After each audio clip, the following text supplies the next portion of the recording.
Down for the Count with Brandon Medina and Dan Cialana. That's right. And gentlemen, boys and girls, children of all ages, ESPN San Antonio and Big Papi, Dan Cialana proudly bring to you the best show in the world. This is Down for the Count, and we are coming to you live with a brand new episode, Cialana, and we had to do it big. We had to, Dan. Yeah. Uncensored and unfiltered, unsanctioned, by the way. You know, Brandon, I got to be honest, I'm running on like 1 hour of sleep. We weren't going to do a show today, but with the WWE firings and everything, and you were busy too, we're like, okay, we got to do this. We got to do this. And especially, we got a tweet from a good friend of ours, good friend of the show, John Rocha. He was angry. So angry about the firings for WWE today. And, you know, John, Rocha runs hot. You know what I'm saying? And like, I was afraid if we didn't give him this outlet to vent, that he couldn't wait until this weekend for his show because he's going to go crazy. You know what I'm saying? So let's bring in right now the Outlaw, John Rocha. What's up, John? What can you say? What is happening in the world today? I went to bed. It was a beautiful world. Things made sense. I woke up this afternoon, the news hit, and I can't make sense of the world anymore. What is happening? How do you let go of the beast among men? How do you let go of one of the most beautiful wrestlers ever, Lana? How do you let go of one of the promise and potential of Ruby Riott? I don't understand what's going on in the world, gentlemen. Thank you for having me on the show. I'm looking forward to it, man. Crazy. Outlaw. John, let me tell you what, and tonight it's uncensored, it's unfiltered, it's unsanctioned. We're not going to be on the radio tonight, just a live stream, so we don't got to worry about the FCC rules. So nice. John, you let loose, you know what I'm saying? You could just let it out. Let all that anger out. It'll be cathartic. Is that the right word? Cathartic? Yeah, I think so. Okay. I think so. Now, John mentioned a bunch of names. I want to throw in one more that was released that really pissed me off was Aleister Black. I mean, the potential unlimited. You've seen what he did on NXT. You've seen what he can bring to the table.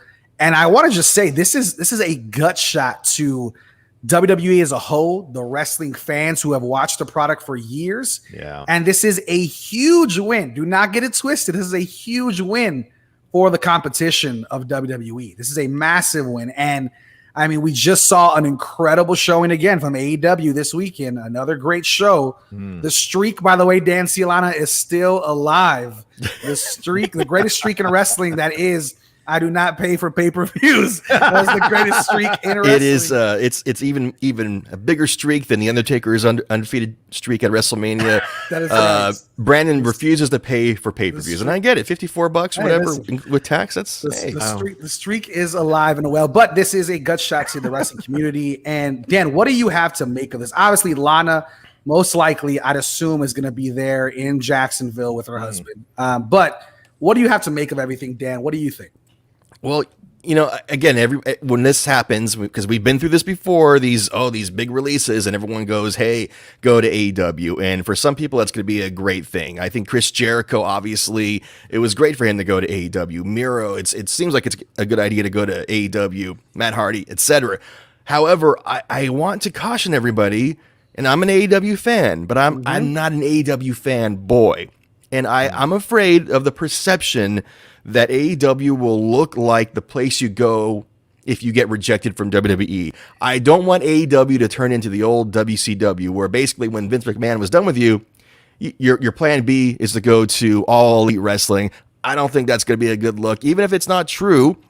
Even if it's a better place for the wrestlers to be, I don't want that perception. What do you think, John? Are you afraid AEW is going to turn into Plan B for everybody? I think it can't. It's not going to survive if it does. And ladies and gentlemen, they're just barely making it work in AEW with the wrestlers they had. You start bringing in some more of these people, they've got to create storylines for these wrestlers, and it can get out of control. And are these creatives at AEW competent enough to be able to create storylines that make sense for all these wrestlers that might be coming forward? So I think we should pump the brakes a little bit on them going right to AEW. Even Lana, and I hear what you're saying, Big Poppy, but even Lana, I question whether a husband and wife want to necessarily be working at the same time in the same company. That could be issues. Certainly Brandy and Cody would make it work, but that's different. They're executives as well as being on-air talent. There's just a little bit of a difference here. So you wonder, Lana may want to spread her own wings her own way.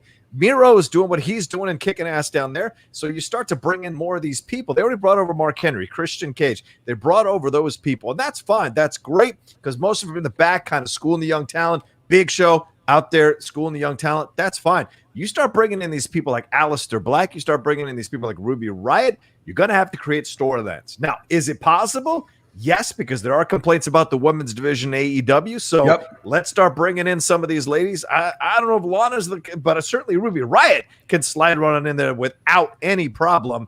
And I wonder if this is, you can't turn it into like, oh, well, I got fired, I'm just going to go to AEW, because AEW at some point has got to be like, you know what? I think we're full here.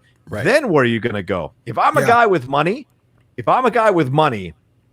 I'm looking at some of these promotions and I'm thinking I can make a move here to buy this promotion and bring these people over and give it a bigger start than you have with finding talent at the lower level. So that's what I would be doing if I had money at this point, and I've been looking at possibly getting into the wrestling business.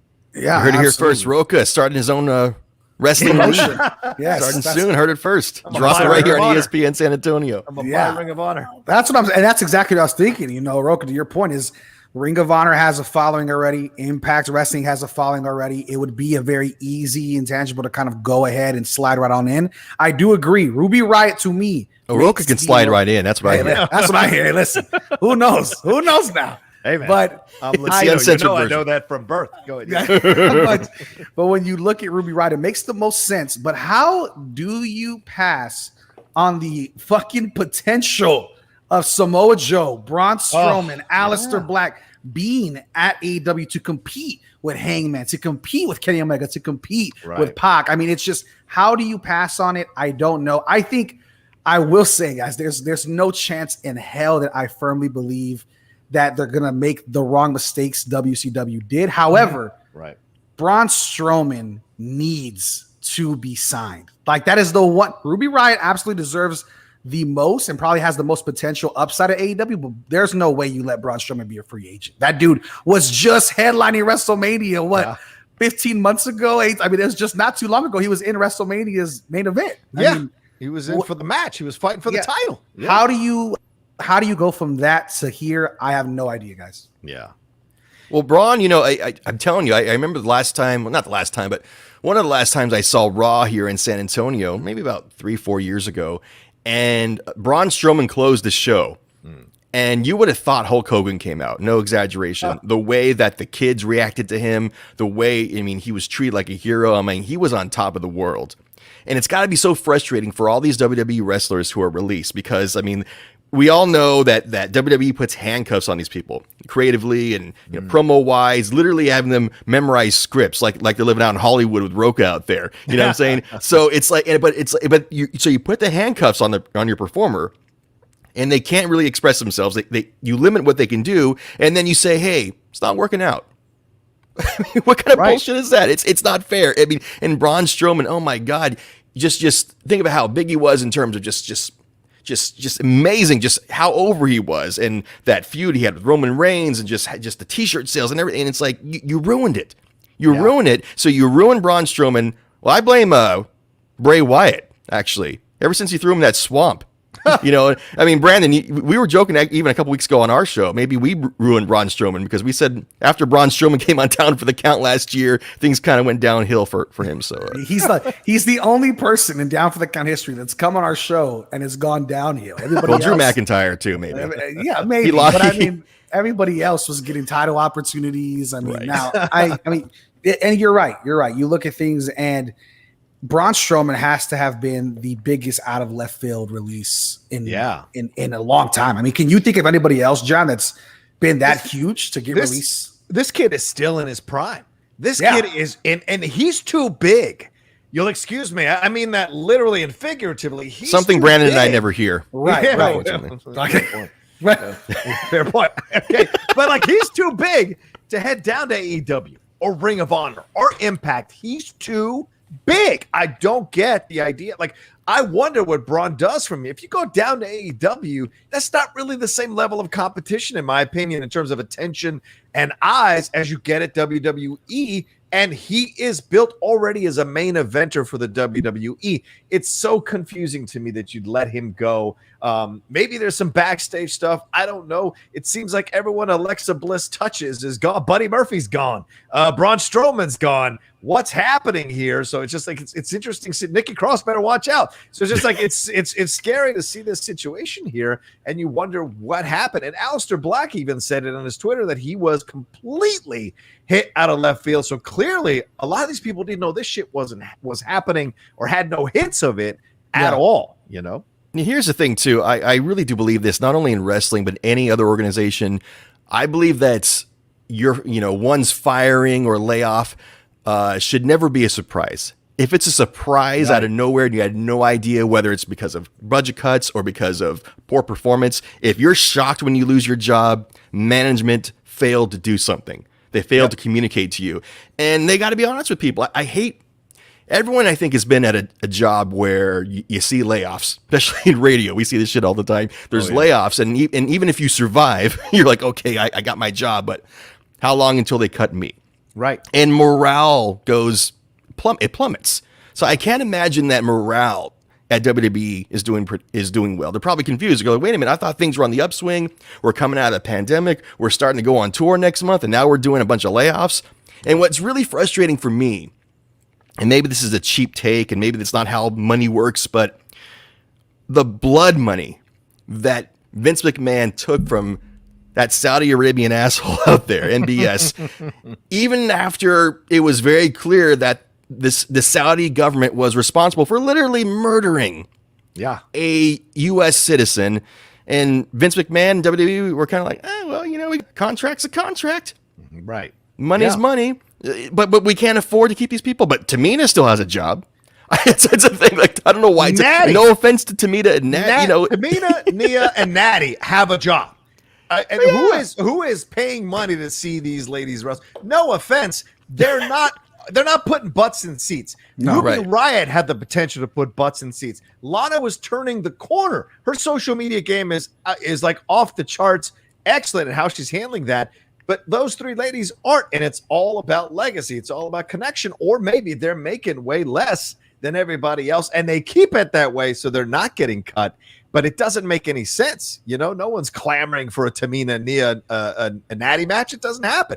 So it's just frustrating on so many levels to see this stuff. Yeah. Same thing. No one wants to fight Nia Jax because you'll get fucking injured. Yeah, you'll literally get hurt. Absolutely. Now, when it comes to even the men's side, guys, I mean, you look at Tyler Breeze and like Fandango and people like that. I mean, they still have jobs, right? Yeah, I'm pretty sure. And that's what I'm saying. It's so out of left field. There's not that we're trying to put other people's jobs in jeopardy by releasing this show. No, of course not. Of course not. All we're saying is there's things that make sense in life, as there's things that don't. And the butts that were getting put in seats were for the Braun Strowmans of the world. I mean, they're 100%. You look at merch sales. You look at, social media following, social media hits. I mean, the dude is a freak athlete that we have not seen since early Brock Lesnar. I mean, the guy is incredible.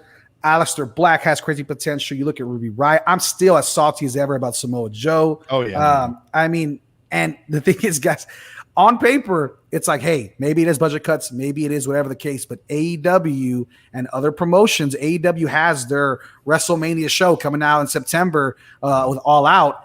I could see Samoa Joe making a jump, and if it does, we saw just last year, the year before, and the year before, Jon Moxley put the wrestling world on its head when he was over there. Braun Strowman, Samoa Joe, Ruby Riott, these names that are solidified as championship contenders, make that jump.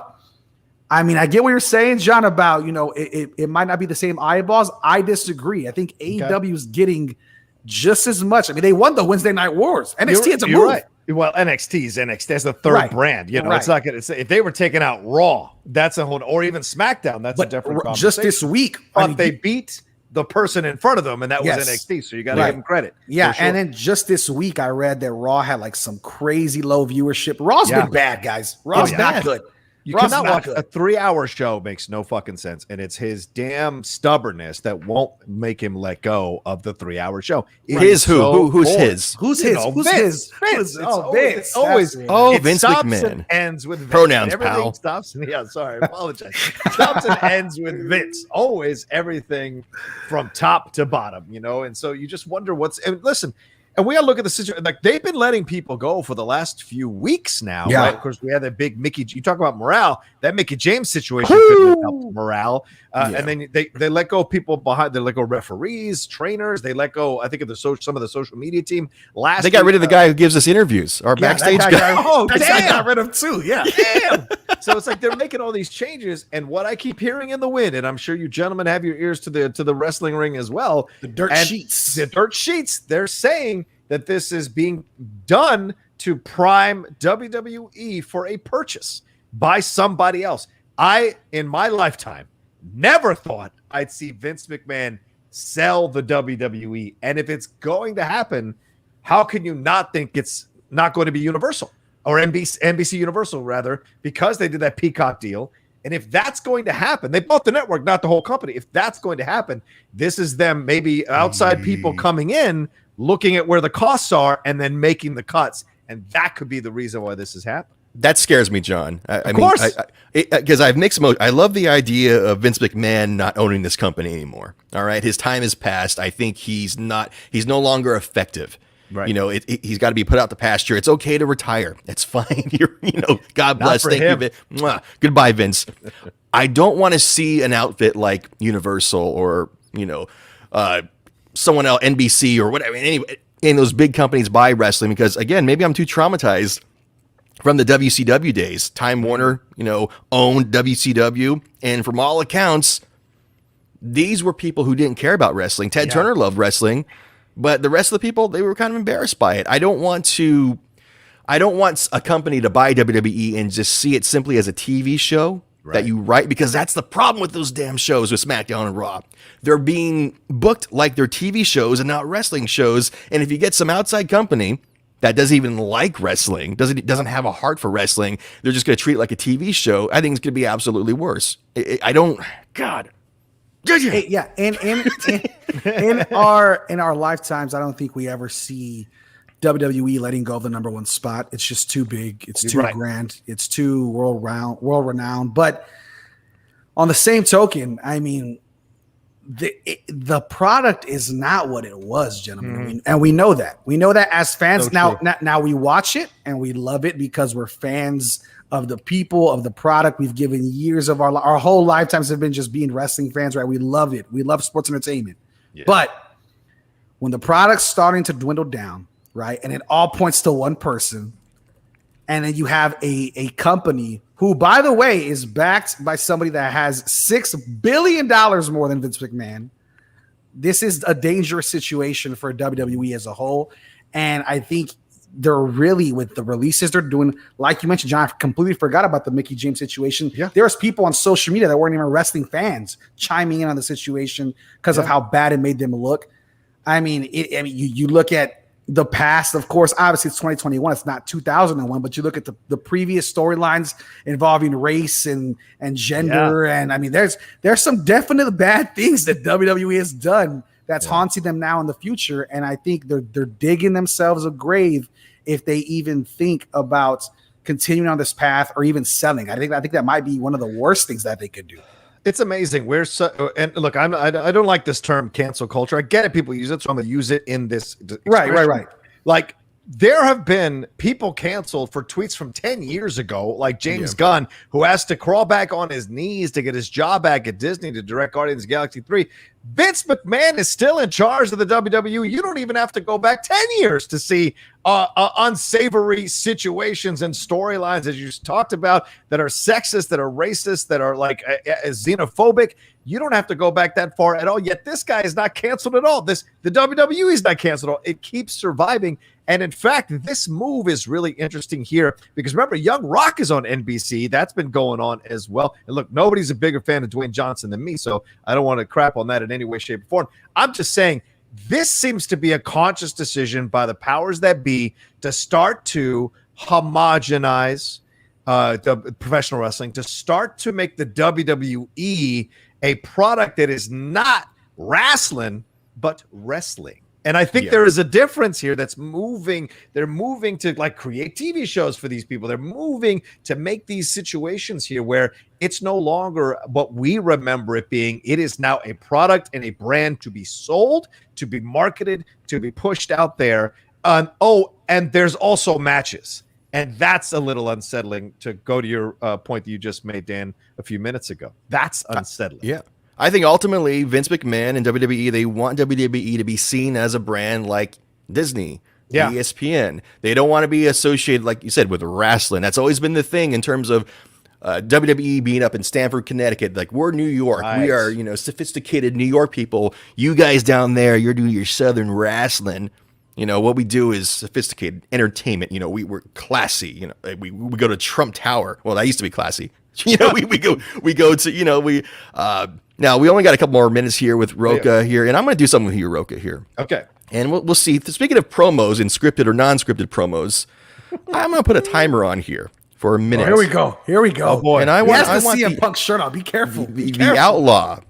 I want the Outlaw to cut a promo on Vince McMahon and WWE, telling them how to fix their company. Let me see if I can do a screen share here. If I can do this right here. This is what we need in our lives. Let's see here. This is what we need. The world needs this. Actually, let's see. The world. You might be doing a great service here. Let's see. We got the timer here.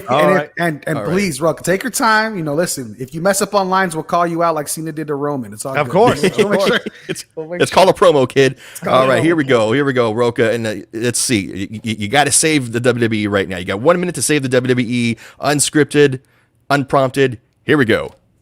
Pay attention, old man. I'm talking to you.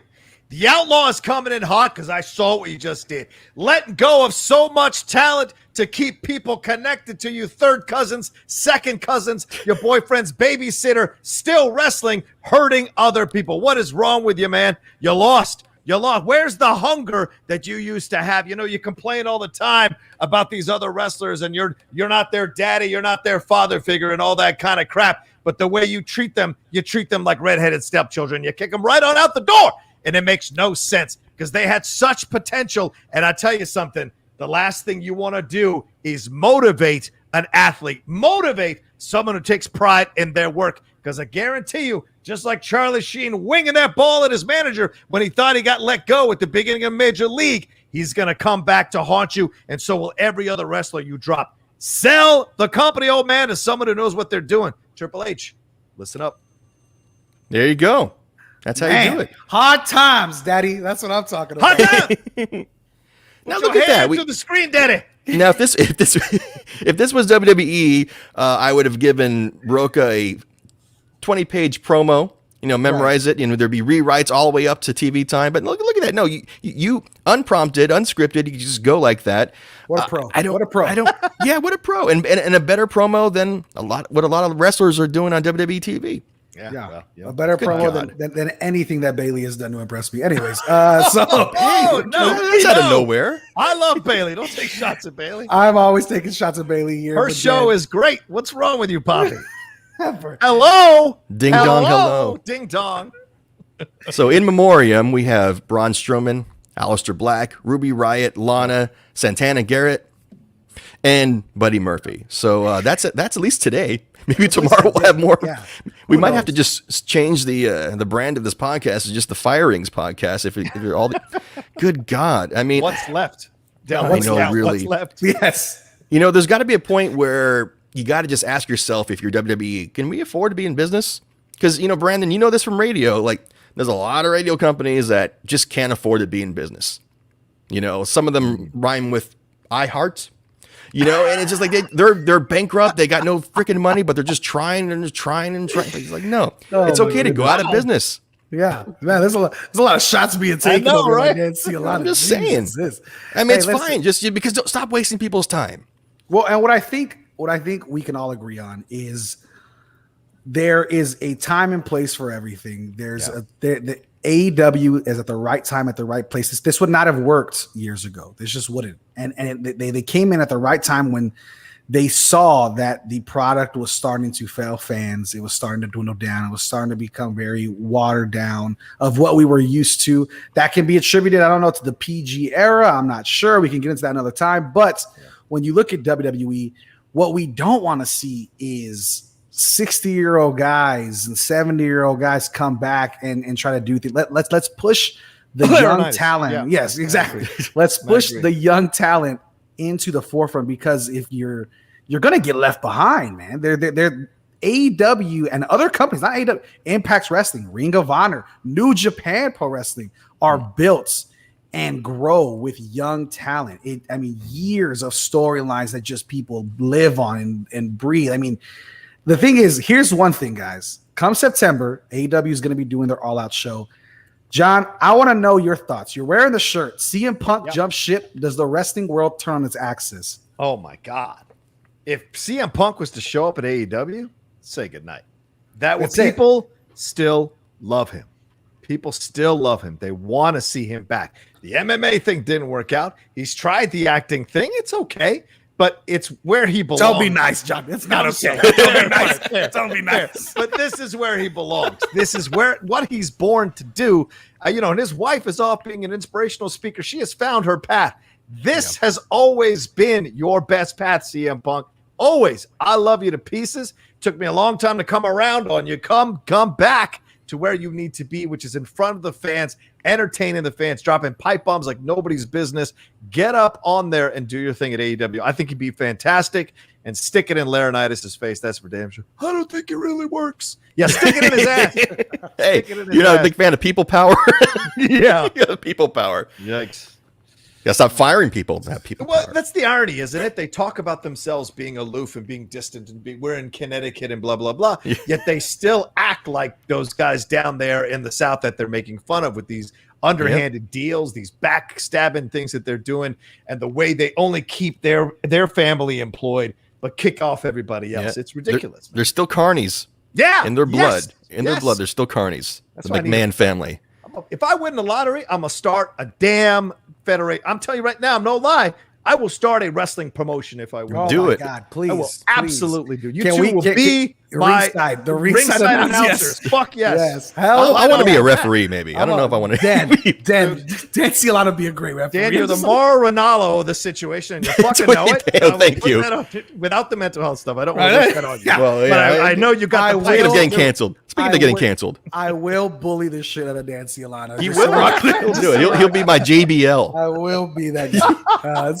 Oh my God. Well, Rocha, here's the thing. Like, sometime we got to have you on, and we got to have Christian Harloff on, because I want to hear the backstage dirt with your friend Christian about his time over at WWE. I think it might have been shorter than Anthony Scaramucci at the White House. Maybe, I don't know. I'm not sure which one was tied for the shortest tenure, but I'm sure Christian's got some great stories about what it's like to be backstage WWE creative.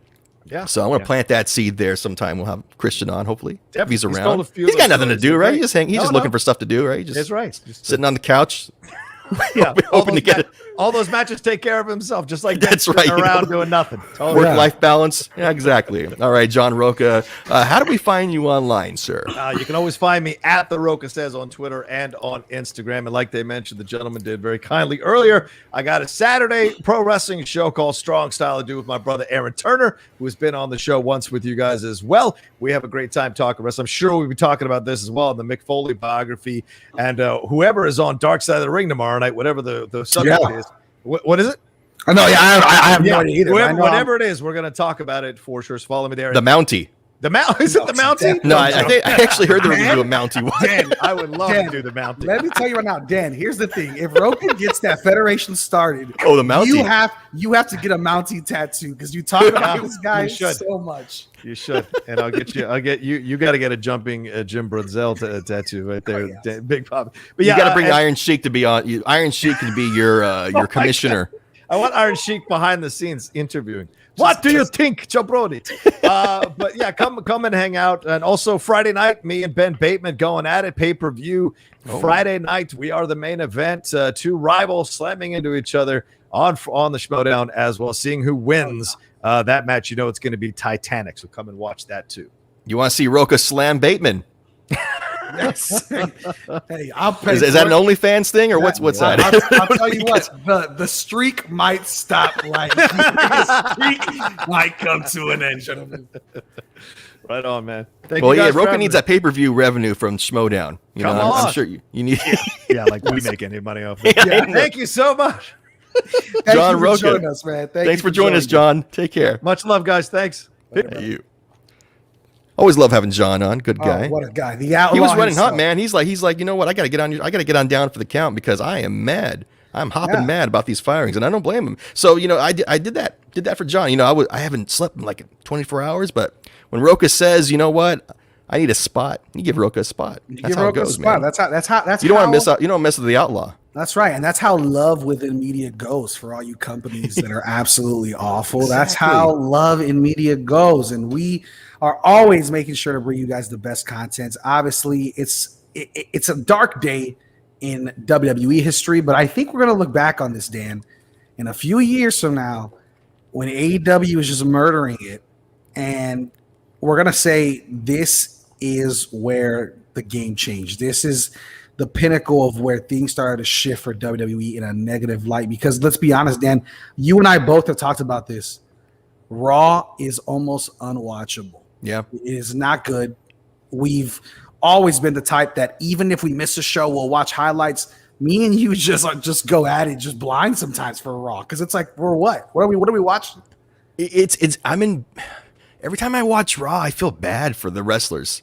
I feel, God, it's like, does Riddle really want to be riding around on a scooter and talking about, hey, bro, hey, Randy Orton, man, it'd be cool. It's like, oh, it's awful. It is. It's absolutely awful. I feel bad for everybody who works there. I think some people just kind of cope with it, but I just, God, and it hurts because I have such a, we crap on WWE all the time, but I have such a, affinity for WWE. We wouldn't be doing this show if it wasn't for WWE and Vince McMahon and WrestleMania and all that stuff. Man, but it hurts to see a company that could do so much good, be so much better in the right hands, just being stifled because the man at the top doesn't want to let go. That's the thing. I hope that we get it in the right hands, because if not, this is a whole nother story that we might have to talk about in a few years as well. Well, there's got to be succession plans, right? I mean, maybe I don't know if there's a plan, and I'm not trying to make a joke, but is there a plan? Do the lawyers have an idea in terms of like Vince McMahon if he loses his mental capacity? Plans to give the company to Stephanie, Triple H. I don't know. And I don't want to root for someone to die. Never. It's kind of nasty, but I don't know, man. I don't know what's going to happen with WWE. I would hope that the competition with AEW makes them better, but I'm not sure. And I don't think you can cut your way and trim your way to success. Do you see AEW lasting longer than WCW? I don't know. It's too hard early to to tell? say. It's too early to tell because there's so many factors behind the scenes in terms of, you could do a good job, you could have a great company environment and put on a good product, but for some reason, just the marketplace, or just that they get kicked off of TNT. TNT doesn't want to do wrestling, or there's all these factors. So, but I don't think AEW is in trouble. I think they're going to be around for a while, but I don't know if they'll be around longer than WCW. I mean, WCW had its own unique set of difficulties in terms of not getting support from their home network and home company, and a lot of mismanagement and everything like that. Hopefully AEW won't repeat those mistakes. And maybe it's unfair of me to kind of compare AEW to WCW so much. And when I do compare AEW to WCW, I mean it specifically in the terms of taking on former WWE wrestlers and creating this unfortunate image that they are the plan B for WWE rejects. And I don't think that's fair to anybody, but that's kind of the perception, I think. I understand it, man. And I hear you. And I think only time will tell, because I think AEW right now, I've said it since the jump. We've talked about this. I mean, you've jumped on the bandwagon for sure for AEW. You're an AEW fan, you would say, right? Yeah. Now, when we first started talking about this back in, 2018, 2019, whenever they first were starting to become something and starting to become a company, before they even had a show, I was number one. I mean, I was there from the jump. From the apps, I believed in this company. I believed in the people, and they haven't let me down, Dan. I mean, you look at the product, you look at the pay-per-views, you look at the shows themselves. I think the Friday show was way too early. I don't think it's going to do very well, but the Wednesday night show, Dynamite itself, it's incredible. The talent's awesome. Storylines are great. JR and them do a wonderful job. Excalibur's one of my favorite commentators now in the game. I mean, it's just everything is pointing up for AEW, and the trend is pointing down for WWE, and that is not the position they want to be in. Yeah, WWE is very conservative, not politically, but just in terms of just conservative of how they do business. And it makes me think about radio, not old time radio, but think of like 80s, 90s, I guess it is old time. Think about 80s and 90s radio where there was so much competition, where it was like a blood sport. Like there was all these rivalries, like this morning show hates the other channel's morning show because we're competing, right? And I think WWE is still stuck in that mentality of like, we need to crush the competition, where AEW, NWA, they know that if they cooperate, let their performers, cross over, that it's better for everybody. Obviously we see our friend Thunder Rosa. She signed with NWA, but doing a lot of stuff with AEW, doing Mission Pro Wrestling. And I think that's a great thing that AEW is kind of doing there, putting in the mainstream. And I love how they bring up indie talent, like all the indie talent basically who's been on our show from here in Texas has had a shot at AEW on AEW Dark or whatever. And I think that's great for the industry. So I think AEW is doing a lot of good things. I'm rooting for them. We've been bashing WWE, and I'm not one of these people who say like, well, you got to choose one or the other to be loyal to. That there's no reason to. You can like them both. But I think in terms of how they treat people, it seems AEW definitely treats talent better and has a more progressive outlook on wrestling. So maybe it'll be a blessing. I don't know how many of these people from WWE that were fired will end up at AEW. I think some of them obviously will. It'll be good for them. But these other ones, I mean, Ruby Riott can make a decent living just doing the indie scene, not signing. I mean, maybe these days not signing is the new signing because you don't have to. That's the thing. I think I hear what you're saying. I disagree only for the fact that now that AEW is in play, it's taken away some of the opportunity that the indie circuit was bringing in, because on that same indie circuit you were watching Pac, and you were watching Adam Heyman Page and Kenny Omega, and you were watching the Young Bucks and, MJF. I saw, like I've told you before, when we were doing our show, before AEW even had a show yet, I went to Austin the week that they announced in Vegas that AEW was going to do a show called Double or Nothing, that first pay-per-view, that first AEW event. I went the week of that announcement to Austin and saw MJF, Pentagon, Ray Phoenix, Orange Cassidy. I mean, the list goes on. I mean, I saw so many people that now AEW has. That was a show that was a packed crowd, a fun crowd, for the indie circuit, and you don't have that anymore nearly as much because of the fact that there's more competition. There's now another brand for indie talent besides the Impact Wrestling, the Ring of Honors. There's more opportunity out there, and therefore the spots for the indie circuit to really get a good income from have dwindled down. I see your point. Yeah, But I think there's just more. I think that being said, there's a lot more opportunity 100%. in the indie scene. And maybe the indie scene's more too oversaturated these days. I mean, here in Texas, in Central Texas, I mean, sometimes you got to choose if you want to go to indie shows. Sometimes you're like, okay, I got to choose whether I'm going to go to the one in Austin or the one in San Antonio on the same weekend, same day. And unfortunately, talent also has to choose too, and that gets kind of hairy there as well. So, but I do think in terms of, you think about you bought a house recently. You sometimes you'll hear, it's a buyer's market. right. Or and that's good if you're a buyer. Now, I think these days it's a wrestler's market. Like there's so many different options. 5 years ago or so, like the only way basically to make a good living, to be a star, I should say, is to be in WWE. Now there's so many options. You don't even have to go to WWE or AEW. You can work on the indies and get some exposure like on AEW Dark. And then, just kind of, and then you can increase how much you charge for your indie bookings. And good times. I think it's a good time to be a wrestler and a wrestling fan. It is. It's a great time to be both. We've talked about it before. It is a wonderful time to be a wrestling fan, an amazing time to be a wrestler. It is a dark spot to be a WWE only wrestling fan, but that will turn around. I mean, it has to. They have no other choice. So look for WWE to start.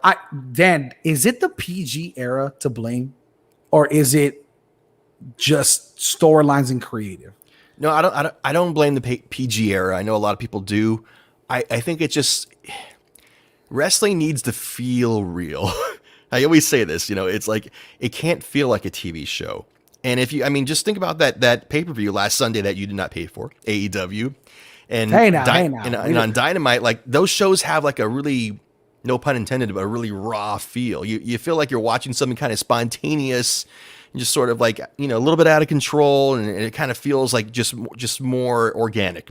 I know it's a cliche to say organic, but Raw and SmackDown, I think, are a victim of their own production success, meaning they're so, WWE is so just crisp in terms of their production value. They got everything perfect, but sometimes when things are so perfect, it doesn't have that feel to it. Like the podcasts that I listen to are ones that are not overly produced. I like ones that sound a little more raw, a little more free form, leave the mistakes in there, but just Raw and SmackDown are just overproduced, where AEW kind of feels more just kind of authentic. Yeah, I think that's it. So, and it's not about being PG or not PG. It's about letting wrestlers just be themselves and to have a show that feels like it's real and spontaneous. And everything you said, Dan, where does it point? Everything you just said, where does it point? It points to Vince McMahon. I'm sorry. Were you trying to tell me? I didn't know if you were asking me or was that rhetorical? I'm on 1 hour sleep here. Yeah, I don't know. I can't follow. That was more cues. of a weak week. You couldn't follow social cues. What does that lead to, Brandon? No, yeah. But when you talk about more competitive, a wrestling show, a show where it doesn't feel so scripted, a show that is raw, a show that feels like a sport, all of that AEW is doing, and that is why they're succeeding. It's true, but I still think like we were saying when Rocha was with us, Vince McMahon, they go, no, this is the way we do it. We're a brand. Vince McMahon and Kevin Dunn, and they probably think, okay, what AEW does, that's wrestling. That's Southern wrestling on TNT Network. Ted Turner. But what we do is sophisticated. What we do is a brand like ESPN and Disney and all that, and UFC. That's what WWE thinks of themselves. They're just too damn arrogant to just realize you're a wrestling company. Act like it. Yeah. You're not making movies.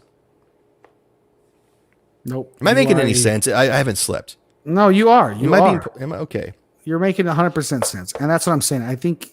I think you're right, man. You're not making movies. You're not doing something people don't care about. You're a wrestling show that has been looked at as the premier place for decades. Act like it. You know what I mean? Do whatever you need to do to get back on top. But right now, I find it very hard to believe that they're on top. I just don't. That's just me. Maybe that is just me. Maybe nobody else agrees. But for me, I firmly believe that right now, AEW has the better product, the better storylines, and is the only must-watch wrestling show if you had to pick one. I agree. Fair enough. Well, Dan Perfect Ciolana, way to end it. Perfect way to end it. Dan agrees. I agree. Thank you to John Rocha. Join us, the Outlaw. Make sure to follow Dan and myself on Twitter. I am at Big Poppy. Brandon M. He is at Dan for the Counts. And make sure to follow the podcast. Dan, give him the podcast name real quick on Twitter, brother. At DFTC Podcast. Down for the Counts. What a beautiful voice that man has right there. But that is the bottom line, because Down for the Count said so.